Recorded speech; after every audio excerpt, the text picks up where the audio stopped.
Salam müəllimlər, müsahibə sualları mövzusunda dərs 3-ə baxaq. Belə bir sual. Uşaqların dərs motivasiyasını artırmaq üçün hansı metodlardan istifadə edirsiniz? Bəli, uşaqların dərs motivasiyasını artırmaq üçün problem əsaslı, oyun əsaslı öyrənmə təlim modellərindən istifadə edirəm, layihə əsaslı öyrənmə təlim modellərindən istifadə edirəm. Real həyatdan nümunələr gətirirəm. Hər bir şagirdin fəaliyyət səviyyəsinə uyğun olaraq şagirdi mükafatlandırıram. Məsələn, sertifikat kimi hədiyyələr verirəm. Müasir təlim modelləri var ki, məsələn, problem əsaslı, layihə əsaslı öyrənmə var, oyun əsaslı, oyunlaşdırma əsaslı öyrənmə var ki, bu da real həyatda olan o problemləri biz açıq sual kimi şagirdlərə deyirik və şagirdlər o real olan, o real çətinliklərdir, real həyati situasiyalı suallardır ki, onları araşdıracaq, tədqiq edəcək, öyrənəcək. Bu da şagirddə tədqiqatçılıq bacarığını artıracaq, özünə inamı artıracaq, daha həvəslə kəşf edərək öyrənəcək və birlikdə kollektiv şəkildə öyrənəcəklər. Bu olur layihə əsaslı, problem əsaslı öyrənmə təlim modeli. Oyunlaşdırma əsaslı öyrənmə təlim modelləri var ki, bunlar da şagirdlər üçün çox maraqlıdır. Oyun əsaslı təlim modeli. Məsələn, müəllim sinifdə 30 nəfər şagird var. Hər şagirdə bir yazıçının, şairin həyatını araşdırmağı tapşırır. O şagirdlər gedib o yazıçının, şairin həyatını araşdıracaq, onun yaradıcılığına baxacaq və növbəti dərs prosesində 1-45 dəqiqə ərzində sinifdə bir şairin, yazıçının həyat və yaradıcılığı deyil, 30 nəfər şairin həyat və yaradıcılığı öyrənilir. Çünki hər şagird bir yazıçının həyatını incələyib öyrənib və onun dəsti xətti ilə danışır. Onun, məsələn, mən Nizamiyəm, mənim xəmsəm var, xəmsə beşlikdir. Yəni, o 5 əsəri haqda artıq izah verəcək. İskəndərnamədir, Sirlər xəzinəsidir, Xosrov və Şirindir və s. Yəni, bu şagirdlər üçün maraqlı olacaq. Və yaxud hər hansı bir tarixi şəxsiyyətlər, mən Babəkəm, mən Koroğluyam, mən Cavidanam, onun jestində, onun hərəkəti ilə o haqda məlumatlar verəcək ki, bu da şagirdlərə maraqlı olur və öyrənməyə həvəsləndirir. Şagird dərs zamanı mövzu öyrənmək istəmədiyini deyərsə, necə reaksiya verərsiniz? Şagirdi təmkinlə dinləyərəm. Bu mövzunun real həyatda faydalı olduğunu bildirərəm və onun maraqlarına uyğun izah edərəm və şagirdi başa salaram ki, bu mövzunu öyrənmək həyatda bizə nə üçün lazımdır? Onun tətbiq sahələrinə danışaram. Şagirdin marağına uyğun izahını verərəm ki, şagird o mövzunu, o təlabata, marağa uyğun öyrənsin. Ona görə də şagird yönümlülük prinsipində açar sözlərimiz nə idi? MIG, P abreviaturasından istifadə edib şagird yönümlülük prinsipini deyirdik. Yəni, şagirdlərin marağını, mənafeyini, istedad və qabiliyyətlərini, potensial imkanlarını nəzərə alıb onları inkişaf etdiririk. Marağına uyğun şagirdi inkişaf etdiririk. Və dövrün tələbi nəyədir? O tələbi də, o tələbatı da şagirdə başa salırıq, onun marağına uyğun bunu inkişaf etdiririk. Sizcə müəllim üçün ən vacib psixoloji keyfiyyət hansıdır? Müəllim səbirli olmalıdır, empatiya hissinə və emosional sabitliyə malik olmalıdır. Yəni, bu bir müəllim üçün ən vacib keyfiyyətlərdən biridir. Sinifə səs-küy olarsa, yəni sinifdə səs-küy olarsa, şagirdləri necə ələ alarsınız? Hər hansı səs-küylü, hər zaman səs-küylü sinifi maraqlı və öyrədici oyun vasitəsilə ələ alıram. Ən nadinc şagirdi belə ələ almaq üçün onun nəyə marağı olduğunu öyrənirəm. Nə üçün məhz müəllimlik peşəsini seçirsiniz? Şagirdlərlə işləməyi çox sevirəm və onların inkişaf etməsinə yardım etmək mənim üçün gözəl bir duyğudur. Öyrənmək və öyrətmək mənim üçün çox dəyərlidir və bu da mənim müəllim peşəsinə yiyələnməyimə səbəb oldu. Yəni mən şagirdlərlə işləməyi xoşlayıram, öyrətməyi, öyrənməyi xoşlayıram. İnsanlara faydalı olanda özümü xoşbəxt hiss edirəm. Yəni bu da müəllimlik sirlərindən biridir ki, öyrənib biz öyrədirik. Sizin üçün motivasiya nədir və özünüzü necə motivasiya edirsiniz? Mənim üçün motivasiya öyrəndiklərimi paylaşmaq, insanlara faydalı olmaq, inkişaf etdiyimi görməkdir.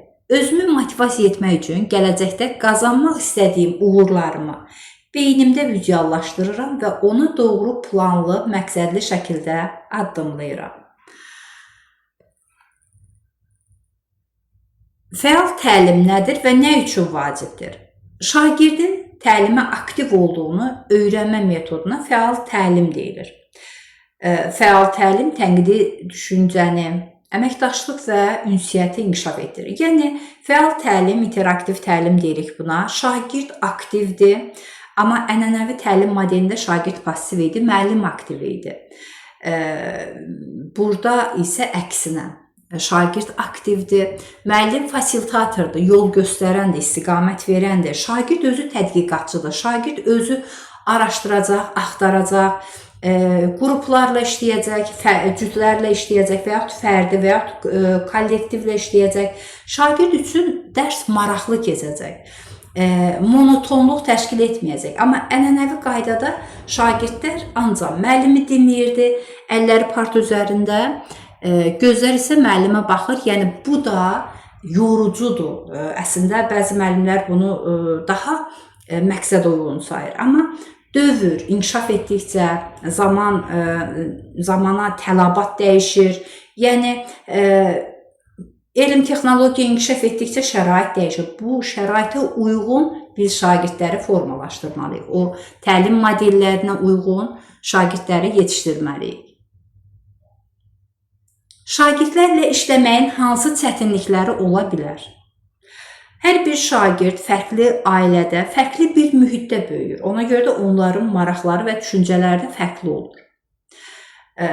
Şagird yönlü prinsipindən istifadə edirəm və şagirdin marağı, potensialı nəyədir? Ona uyğun şagirdi inkişaf etdirmək o çətinliyin qarşısını ala bilər. Şagirdin marağını nəzərə almasaq, onun potensialına, o marağa uyğun potensialını üzə çıxarıb inkişaf etdirməsək, o şagirdi biz istədiyimiz kimi formalaşdıra, bir şəxsiyyət kimi yetişdirə bilmərik.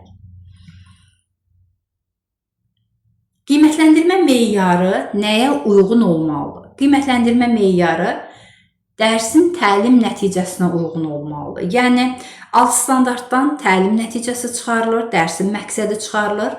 Məqsədə əsasən də meyarlar bəyan olunur və dərsin əvvəlində o təlim məqsədi, meyarlar lövhədə yazılır. Şagird bilir ki, mən dərsin sonunda nəyi öyrənəcəm, nəyi əldə edəcəm və mənim hansı fəaliyyətim qiymətləndiriləcək. Onu şagird əvvəlcədən bilir.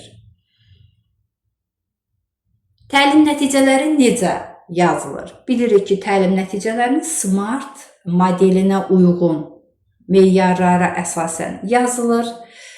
SMART ingilis sözləridir, spesifik olmalıdır, ölçülə bilən olmalıdır, əldə edilə bilən olmalıdır, real, yəni resurslardan istifadə olmalıdır və zaman nəzərə alınmalıdır.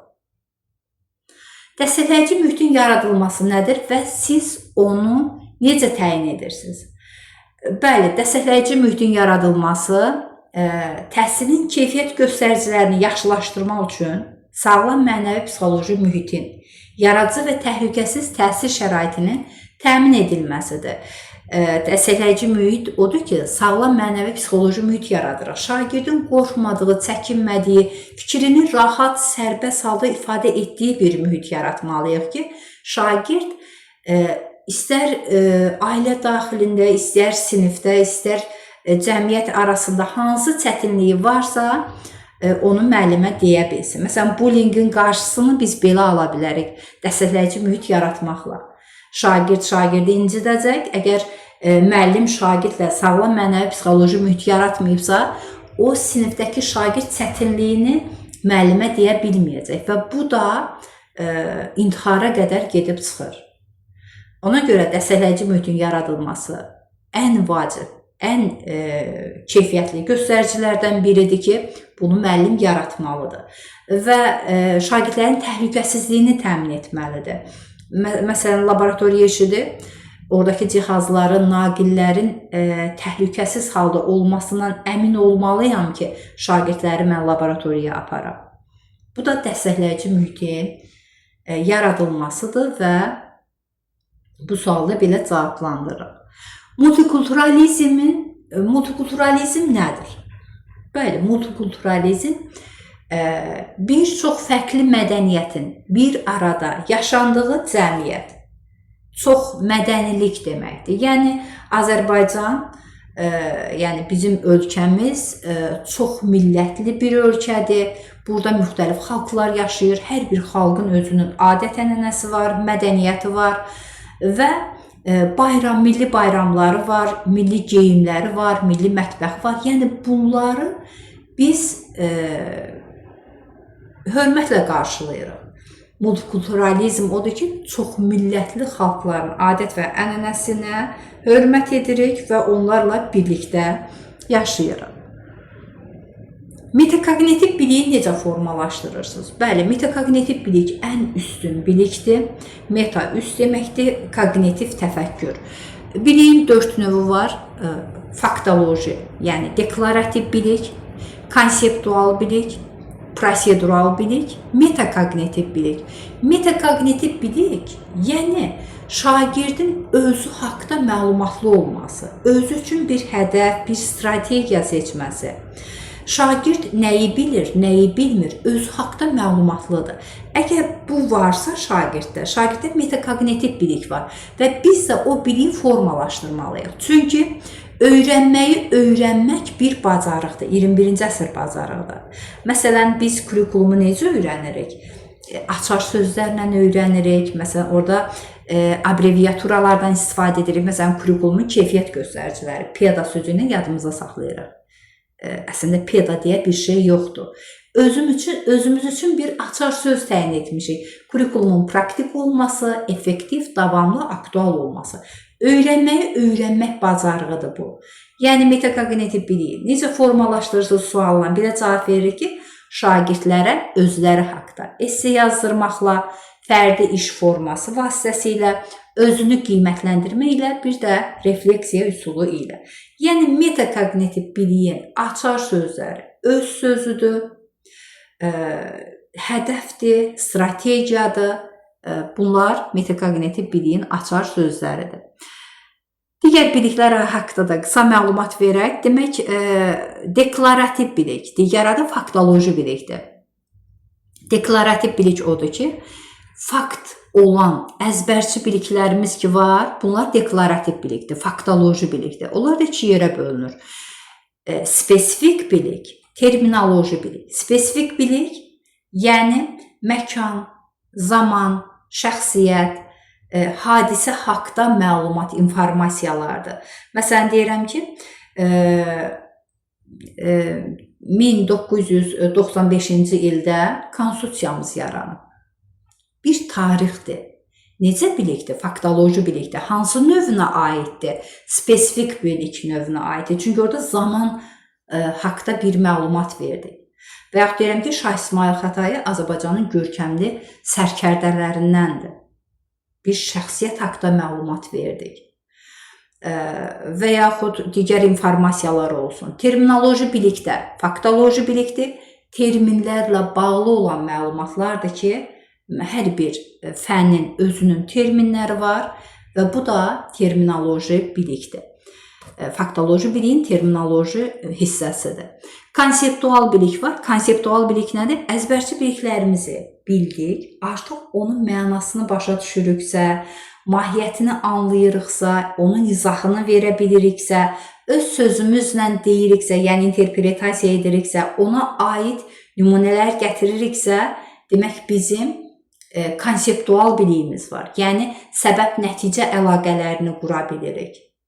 Oxşar fərqli cəhətlərini deyə bilirik o iki faktoloji bilik arasında. Bu da olur konseptual bilik. Və prosedural bilik var ki, konseptual bilik nə üçün sualına cavab verir? Prosedural bilikdə işin yolunu, üsulunu, metodunu bilməkdir. Yəni, necə sualına cavab verir? Bu işi necə etdin, necə gördün? Orada bir ardıcıl hərəkətlər var, orada bir ardıcıllıq var. Bu da olur prosedural bilik. Metakognitiv bilik isə ən üst kognitiv təfəkkür. Yəni, insanın özü haqda məlumatlı olması. Mən nəyi bilirəm, nəyi bilmirəm. Məsələn, mən bir fizik kimi hansı bölmələri mükəmməl bilirəm, hansı bölmələri zəif bilirəm. Onu bilirəm və onu aradan qaldırmaq üçün özümə bir plan qururam, bir hədəf seçirəm ki, bir strategiya qururam ki, o geriliyi aradan qaldırım. Bax, bu necə bilikdir? Metakognitiv bilikdir. Orada açar söz öz sözüdür, hədəf strategiyadır. Hiperaktiv şagird dedikdə nə başa düşürsünüz? Hiperaktiv şagird həddən artıq dəcəl, yerində dayanmayan, ağlı yaxşı inkişaf etmiş, lakin onu özünə sərf edən şeylər üçün istifadə edən şagirdə hiperaktiv şagird deyilir. Yəni, çox hərəkətlidir, çox enerjilidir. Bu şagirdlərlə işləmək üçün biz onlara məsələn, sinif küncləri, iş üsulundan istifadə edə bilərik, rollu oyun, simulyasiya iş üsulundan istifadə edə bilərik. Bax, bunlar o hərəkətli, hiperaktiv şagirdlər üçün maraqlı olur.